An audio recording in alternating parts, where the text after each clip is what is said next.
What's up, YouTube? This is 82 Welcome back. So, Draymond Green recently said, and I quote, this is a tweet he had. He said, "I'm watching the 98 Bulls versus Utah in the finals. I can't help but notice our 2017 team would have beaten these Bulls by a dub and these Jazz by 40.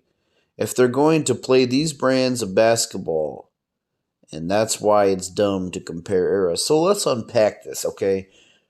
I think a lot of times people are starting to shit on the late 90s Jazz, but one thing you got to remember is in the first round they defeated the Houston Rockets, which had Charles Barkley, Hakeem Olajuwon, and Clyde Drexler, which the year prior they were a 57-win team.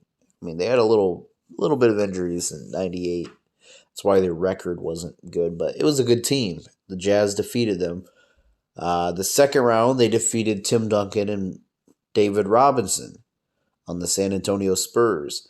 The Western Conference Finals, they defeated the Shaq and Kobe Lakers with, I think they had Eddie Jones and Nick Van Exel, and so this team was not a scrub by any means. All right, and you know, I think the reason why a lot of fans, maybe like Draymond today, don't look kindly on those late 90s Jazz is they didn't take a lot of three pointers. Okay, I think they took like 3 to 6. I don't remember off the top of my head how many 3-point attempts they took per game. But you know what? I get really tired of people critiquing and shitting on a team from a different era just because they play the style of that era. Okay. It's not like John Stockton couldn't hit 3 pointers. So, this kind of got me thinking. All right. He said, he would be able to defeat the 90s Bulls. And he also had a tweet where he says, question,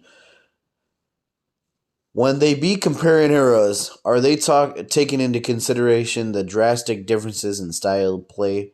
Regardless of the answer, it's very dumb to compare one era to the next era. I mean, as he goes on to compare eras. But, okay, so this got me thinking. How would the 90s Bulls compare to the 2010s Warriors? And I don't think the 98 Bulls is a good comparison. We want to take the best of the best against the best of the best. So, how do the 96 Bulls rank against the 2017 Warriors? So, here's what I got. And this is kind of the comparisons I got. You're never really going to figure out who would win in a best of 7. Obviously, we don't have a time machine.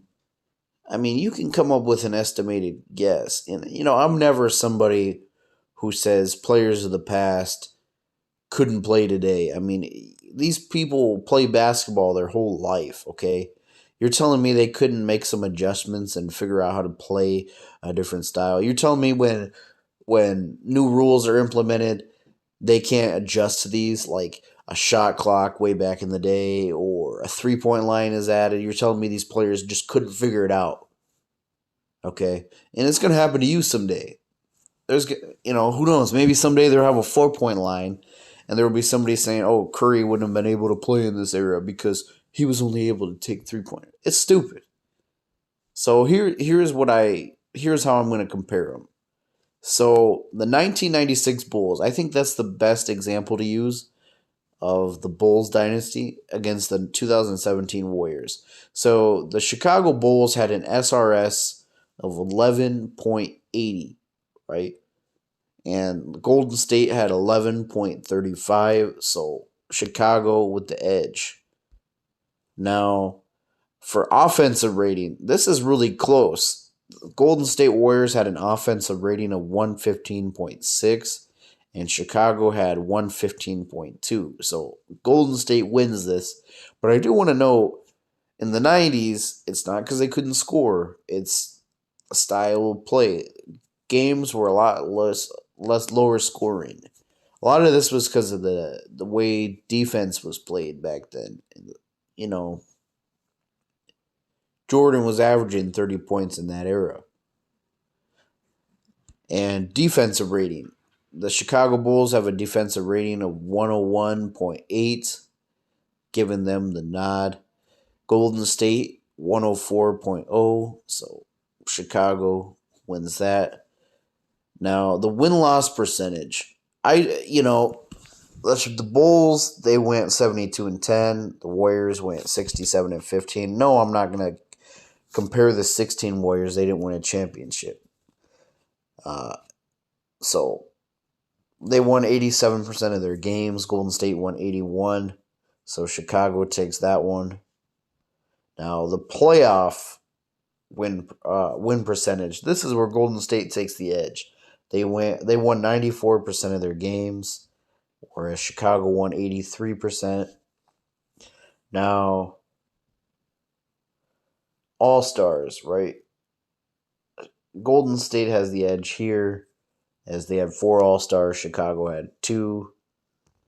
All defensive teams, Golden State only had 1. Chicago had 3. And Coach of the Year, they both had the Coach of the Year, as Chicago had Phil Jackson, and we all know Golden State had Steve Kerr.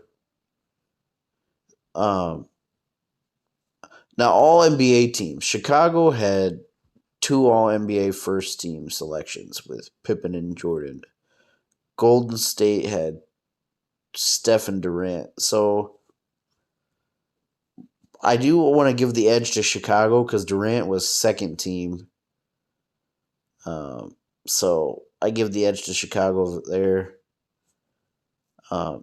So all these categories that I had here, Chicago takes the edge 7-4.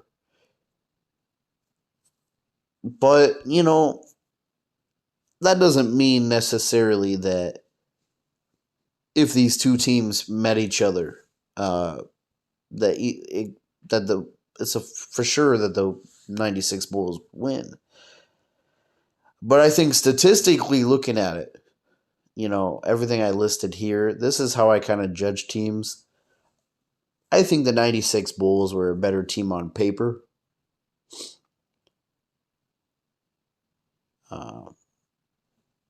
That's just and I actually forgot to add a category here as I'm reading over my notes.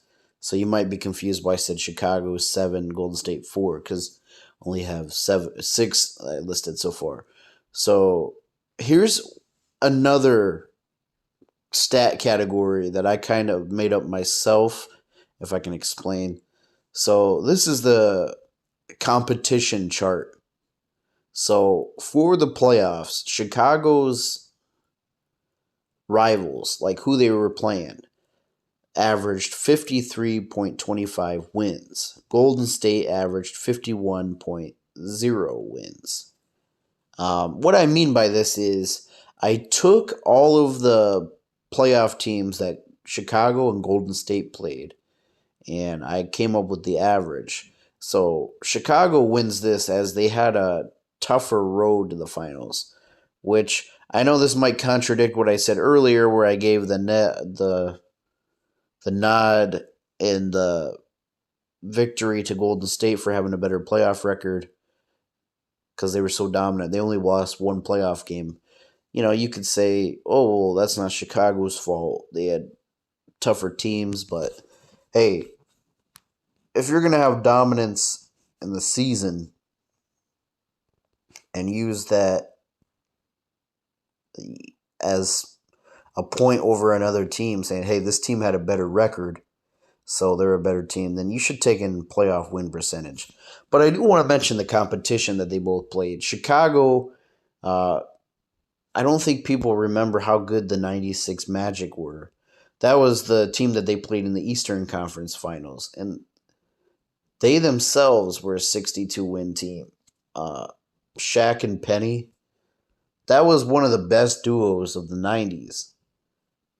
And unfortunately, it's what broke up that team. Because after Chicago swept the 60 win, I said 62, but I meant to say 60. After they swept the 60 win Orlando Magic, Shaq totally left and went to LA. They faced the New York Knicks in the Eastern Conference semifinals, which they were a 47 win team, but they were a good defensive team. They actually got a victory against the Chicago Bulls. They swept the Miami Heat in the first round, but in the finals, they were matched up against the 64 win defensive juggernaut Seattle Supersonics. The Warriors, I don't like to use injuries as an excuse. So, yes, they played a 62 or 61 win 2017 Spurs team. That's who they faced in the conference finals. They also had a 51 win Jazz team in the semifinals, which they swept, and a 41 win Dame led Portland team in the first round. And in the finals, they were matched up against the 51 win Cleveland Cavaliers team. So, how would these two teams match up? Okay, I said on paper the Bulls are better. And, like Draymond said, eras are different. Play styles are different. But the good players would be good in any era. They'd make the adjustments. So let's just say we have a best of 7 series, right? And we go back and forth between 90s rules and 2010s rules. So, like, game 1, 96 rules. Game 2, 2017 rules. How could I see this playing out? That's tough. Because the 2017 Warriors, as much as I don't like Draymond Green, I'm not going to deny that they're one of the greatest offensive teams of all time. Durant, Steph Curry, Klay Thompson, any one of those guys could get you 50 points, right? Then you got Draymond, who's a good defender. You got guys like Andre Iguodala. They had David West coming off the bench. But Chicago had probably one of the best defensive front lines in NBA history because you had Ron Harper, Jordan, Pippen, Rodman. But, I think the defense at the end of the day is what's going to make the difference. Okay? And Chicago has that edge. And I don't think you're going to be able to stop Durant. I don't think you're going to be able to stop Jordan. They're going to get theirs. But you can slow Durant down. Pippen would be a good disruptor. Rodman would be a good disruptor. I don't think you're going to be able to slow Jordan down very much. I mean, yeah, you might be able to hold him to 40 points, but it's tough comparing these. But I'm going to go with Chicago wins in Game 7. Just because of the defense. And also, I think because that 96 Bulls team, if they're playing in like the 2017 style of play, I think they could match that small ball. Because you could put Rodman at the center, right? He's good enough down low, obviously, to guard the paint and get rebounds and keep up with the smaller players. But you could have Tony Kukoc at power forward so he could stretch the floor. And Pippen at small forward, Jordan at shooting guard, and Ron Harper at point guard. But if you really want 3-point shooting, put Curry in at point guard. And then they got guys like Judd Buechler, who could shoot the 3. But, a lot of times people say Jordan wasn't a good shooter.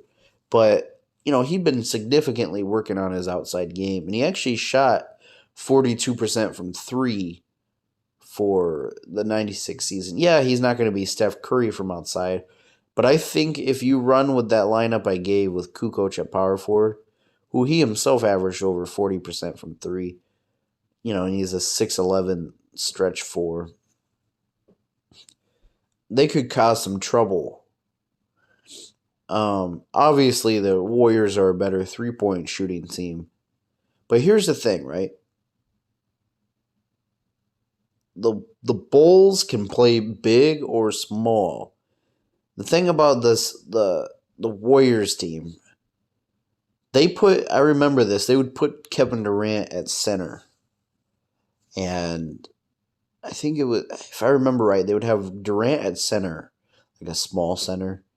And they would have, I'm trying to remember, they would have Draymond at power forward and Klay Thompson at small forward, and Curry at the point guard, and Iguodala at shooting guard. That was considered their death lineup, and that's a deadly lineup. I remember how they torched my Spurs in the Western Conference Finals. I was pissed. So it's not going to be a cakewalk for the 96 Bulls by any means, but I just think that the Bulls could play both eras, right, at an elite level. And I think the 96 Bulls could adjust. I think the 17 Warriors would really, I don't want to say really struggle. I don't want to make it sound like they're, because they're good players, they would adjust. I think they would struggle more than the 96 Bulls adopting to the 96 rules, especially Draymond. I mean, I think Dennis Rodman would really get in his head. And so that's my thoughts. Who do you think would win, the 2017 Warriors or the 96 Bulls? Let me know what your thoughts are down below, and thanks for watching.